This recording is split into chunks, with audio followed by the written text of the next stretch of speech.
මලයා කොහෙන්ද මේ කිට් එක හොයාගත්තේ? හරියට මටම කියලා මැහුවා වගේම. මේ මලයා කියලා මේ එතන ගිහිල්ලා පිස්සුනන්නට ලෑස්ති වෙන්න එපා හොඳේ. මලයා. හරි මලයා බය නැතුව ඉන්නකෝ. අපි ඒ කාලේ නටුවේ ටීටර්. අද කාලේ නළුව කවුද ගණන් ගන්නේ? එව්වනේ වැඩ.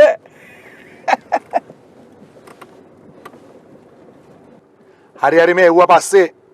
දැන් එතන ගිහිල්ලා මං කිව්වේ වැරෙන්න වෙනවෙම දොඩන්න එපා හොඳේ. මං දෙන්නටම කියන්නේ.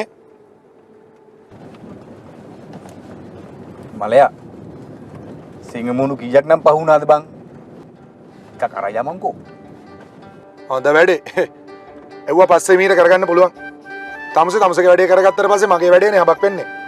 ඒකින්ද ඒ වාරියන්නේ එහෙම නෙමෙයි මලයා.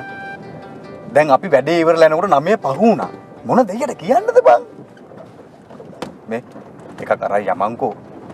අම්මා පල්ලා වැඩේ ඉවරනකල් ඒක දිහා බලන්නේවත් නැහැ. ඔයා ගාව තියාගන්නකෝ.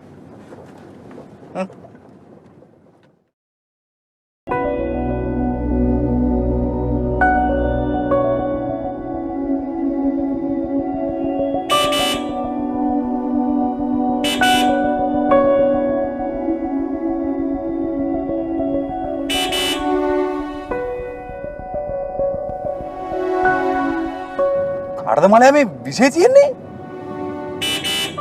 බලපං මම පාරක යන්න දන්නේ නැහනේ. කෙල්ල කොල්ල වුණාම එහෙම තමයි. ඔයලගේ කාලේ වුණා කියලා කෙල්ල කොල්ල මක්ක කරන්නේ. සෝමයන් කළා දැන් වයසයිනේ. අපේ කාලේ වරු නෑ මල්ලි. අපේ කාලේ ගෑනු සත්තු අපිව ඉවර කරා. හොඳ වැඩේ.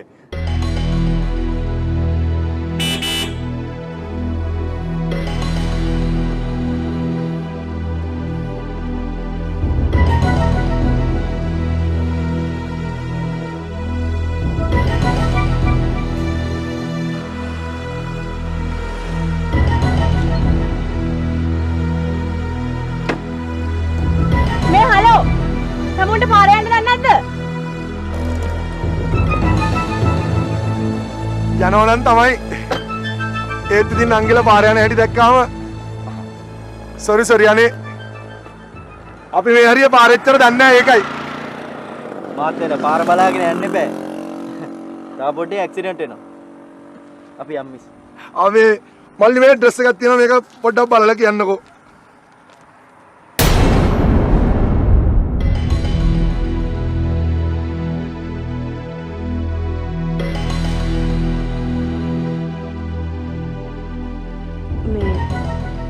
ගොතටුව මහත්තයලා ගෙදර? ඔයාලා මොකටද යන්නේ? ඒ ඉන්නවද ගෑනු ළමෙක් ලස්සන කෙනෙක්? සුදු ළමෙක් ඉන්නවද? ලස්සන? මේ ලස්සනද කියලා කියන්න නම් දන්නේ. හැබැයි මහා නපුරු අම්මන්ඩි කෙනෙක් නම් ඉන්නවා. මේ මං කියන්නේ ඒ කෙල්ලට කොල්ල පේන්න බෑ. උස්සලා පොලේ ගහන්න උනත් පුළුවන්. හොඳ වැඩේ. අනේ ඔයා ගැන නෙවෙයි නංගි ඇහුවේ. ඒ ගොතටුව මහත්තයලා ගෙදර ඉන්න ගෑනු ළමයා ගැන. පුතා අපි යන්ද?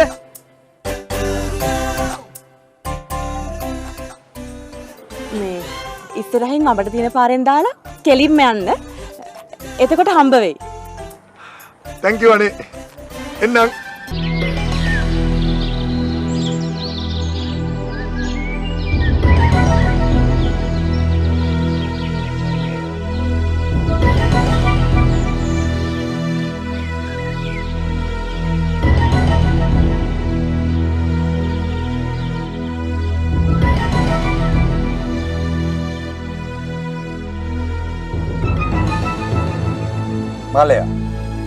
මලයාට හොඳට විශ්වාසයි මේ පාර හරි කියලා. මට නම් අර ඇත්තට කෙල්ල සතපහකට විශ්වාස නැහැ බං. අප්පච්චි මේ මට පාර වරද්දන්න ලෑස්ති වෙන්න එපා හරිය. පේනවනේ මම මේක වෙනුවෙන් කන කට්ට හොඳේ. කිසි දෙයකට බය වෙන්න එපා පුතා. මට කවදාකවත් පාර වැරදිලා නැහැ. නිදානයක් ගන්න යනකොට ඔහොම තමයි. බාධක කීයක් එනවද? කොහොම හරි ගොඩ දාගත්තොත් මුළු ජීවිතේම ගොඩමල්ලි. පුතානේ පුතා. මොන මගුලක් කියනවද මන් දන්නේ නැහැ. සෝරි පුතා.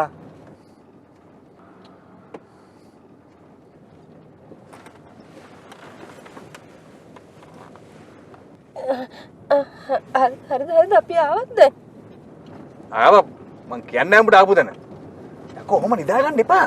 ඊට පස්සේම නිදාගත්තොත් ඔළුව බලනවා. බලපන් මූණේ හැටි. නැගිටන්න වැඩකට ඇවිල්ලා තින්නේ බං.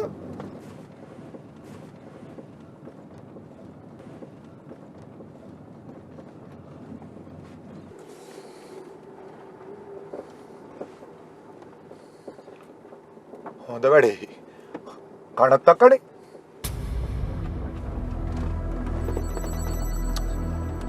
මං කිව්වේ නැද්ද අර කෙල්ල යක්ෂණියක් කියලා. බලංගු මලයා මේකේ හරියටම අපිට කනත්තර යන පාර පෙන්නුවනේ. එහෙම කියන්න එපානේ.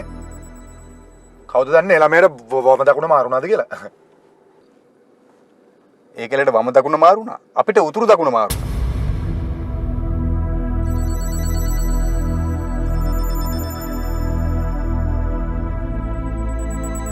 හරි පොඩ්ඩක් කෑනෝක ඉන්නකෝ. අපි ඉස්සරහින් අරෝග මොකද? බය වෙන්න එපා.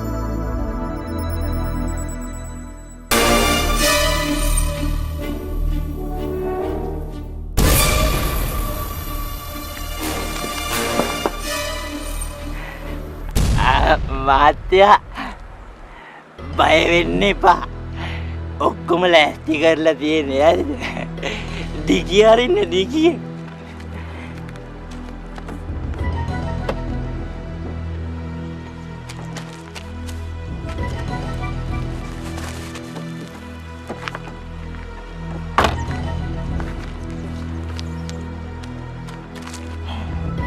මහත්තයා අමල් මහත්තයාට ගිහින් කියන්න මේක මේ බෙල්ල ගාලා යන වැඩක් හරිද? ඒක නිසා සුමාන දෙක තුනක් කාලා දීලා ඉන්න පුළුවන් විදියට කීයක් හරි දෙන්න කියලා හරිද? හරි. හරි මහත්තයාට කනත් දෙයියක් නෙවෙයිටයි එන්න හොඳේ.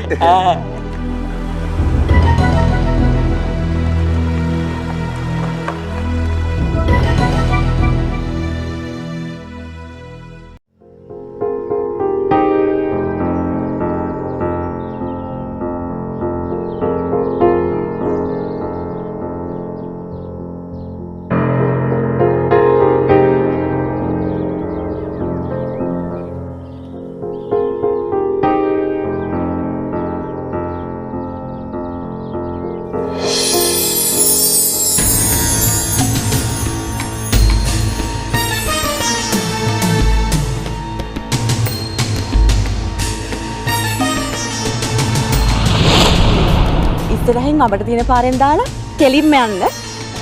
එතකොට හම්බ වෙයි.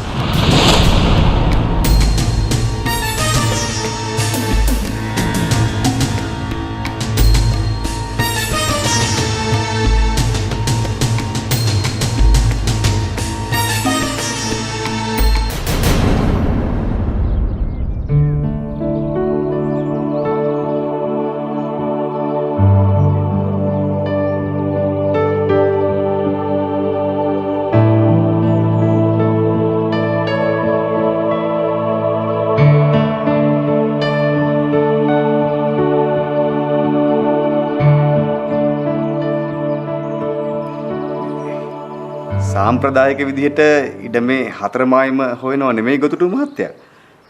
කාරණා සිද්ධ වෙන්න ඕන ක්‍රමවේදයක් තියෙන්න ඕන හින්දායි මෙහෙම අහන්නේ මේ. දැන් කොහොමද මේවා සිද්ධ වෙන්නේ? මේවනේ මහත්මයා. දැන් මට ඕන කරන්නේ මගේ තත්වය මේන්ටේනන්ස් කරන්න පුළුවන් වර්ගයේ ඉලන්දාරි. එතකොට මේ සෑම දෙයක්ම නිරවුල් කරගන්න පුළුවන්.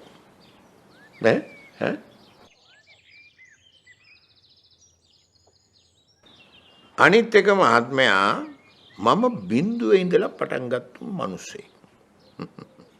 මට ඒ කාලේ තිබුණේ ආත්ම විශ්වාසයයි මොලේ කියන කාරණා දෙක පමණයි.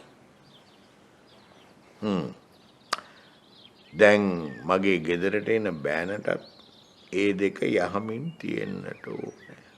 එහෙමනේ නේ?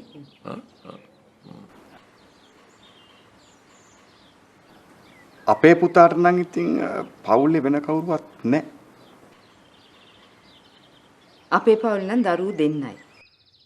ලොකු පුතා මේ දුවයි.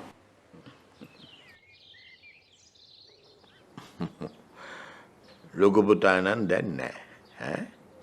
අපේ මේ දුවට තමයි මේ වස්තු සම්භාරය ඔක්කොම ටික ඉතින්. අත්තයා පොඩයි. මේවා හංග කතා කරන්න ඕන දේවල් නෙවෙයි. මාතලට කියන්න ලොකු පුතා මැරුණා.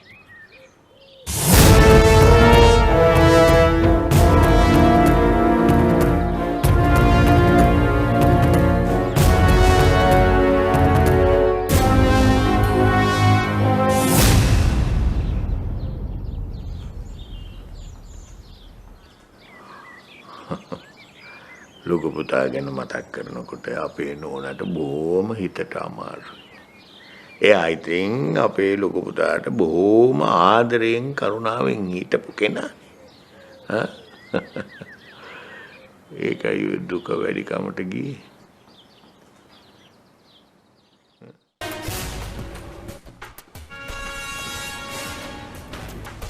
පුතා මගේ ෆෝන් එක කාරේ ගිහින්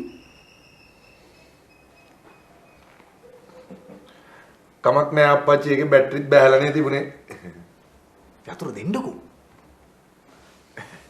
බිස්නස් කෝල් නම් කොච්චර ඇවිල්ලා නැද්ද? අපරාධ එකක් අර මිස්සුණු දෙන්නකෝ.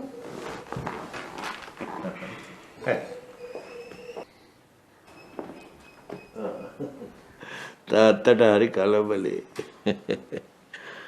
මට නෝන මහත්තයෝ පුතා හම්බ කරන ගාන වැදගත් නෑ. මට වැදගත් වෙන්නේ පුතාගේ ඉදිරිය. ඒකයි මම කල්පනා කරන්නේ. එමනේ ඈ? එහෙම කියලා හරියන්නේ නෑනේ ගොතටුව මහත්තයා. ඉලන්දාරියෙක් වුණාම හොඳ ආදායම් මාර්ගයක් තියෙන්න ඕනේ. අනිකේ ජීවිතේ කිසිම වටිනාකමක් නැති රස්තියාදුකාරයෙක් ඉන්න ගෙදරට කිසිම වගතුවක් නෑ. මේමනේ නෝන මහත්තයෝ හොඳ පඩියක් ලැබෙන වැදගත් රස්සාවක් තියෙනවා නම් ඒ හොඳටම ඇති. එහෙමනේ නේ මං හිතන්නේ අප්පච්චිට ෆෝන් එක හොයාගන්න බැරි වෙලාද කොහෙද? අංකල් මං පොඩ්ඩක් ගිහලා බලලා එන්නද?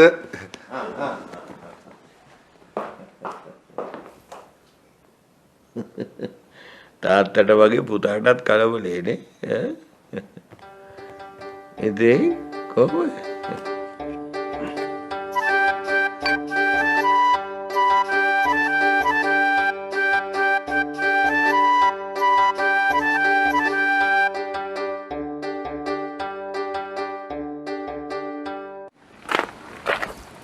ඒ සෝමේ ඔය මට පොරොන්දුවක් වුණා ඔයාලට මතකයි ඒක. හරි බං. දැන් වැඩේ ඉවරයිනේ. තවඩින් ඉත කතා කරා වැඩේ සෙන්ටිමන්ට් කරා අපි ගියා. හොඳ වැඩේ. මේ ඔය මගේ මැරුම් කන්න හදන්නේ හොඳේ. මගේ මැරුණ කප ඵලයන් ඇතුළට. අපරාධයකෝ. මිනිස්සුયો මේක මගේ ලොකු ඊනයක් හොඳේ. මේක තමයි මගේ ජීවිතේ. මේක විනාශ නොකර මෙන්න මේ එනවා යන්න ඇතුළට. මේක තමයි මගේ ජීවිතේ ඔයි.